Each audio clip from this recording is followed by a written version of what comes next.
So I recently rode my bike in the rain. I've done this before. It is not the most pleasant thing, but I have the gear to do it perfectly safe. I'm not that hardcore like the Dutchmen in the Netherlands who ride their bike rain or shine. And there have also been many moments in my life when I've ridden my bike in the rain, and I did it recently. As I was getting ready to go, my wife turned to me and she looked at the weather and went, "You're gonna go do that?" And I went, "Uh-huh." And she said, "Why?" And I said, "Because I need to build some discipline." Look, it's my belief that our culture is one that is set up primarily, if not exclusively, to make things either easier or so we have more stuff.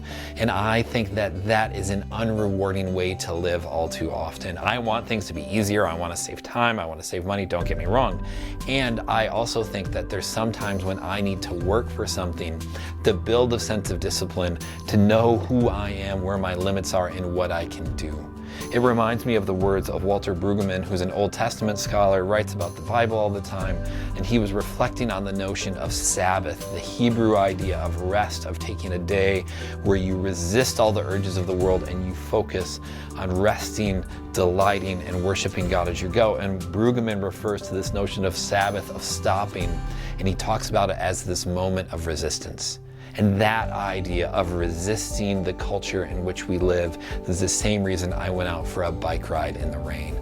Look, I think it reminds me of the words from Romans 12 all too often, where Paul is writing to the church in Romans, and he says, "Therefore I urge you, brothers and sisters, in view of God's mercy, to offer your bodies as a living sacrifice, holy and pleasing to God. This is your true form of worship. Do not conform to the pattern of this world, but be transformed by the renewing of your mind, and then you will be able to test and approve what God's will is, his good, pleasing, and perfect will."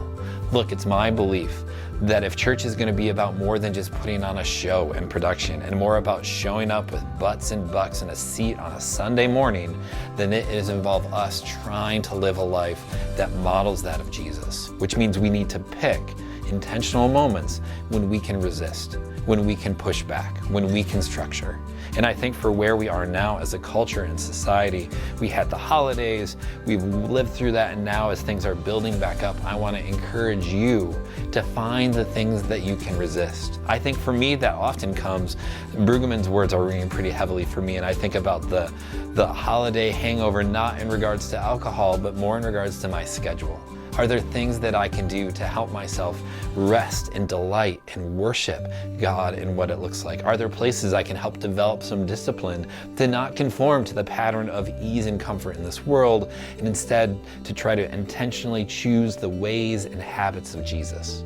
And so I don't know what your schedule is. I don't know what's going on. I don't know the tensions and pressures you face, but I do know we all need something to resist. And I want to encourage you to find the appropriate ways where you can take your life and bend it just slightly askew to more reflect the ways of Jesus and less to reflect the ways of this world, which are always towards comfort and ease, where everything just flows and nothing is ever asked.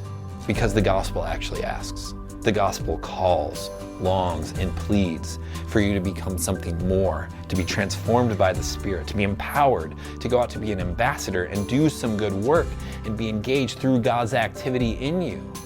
But it begins with resisting. It begins with building some discipline. And bike rides in the rain or resting on a Sabbath. Grace and peace, friends. Have a good week.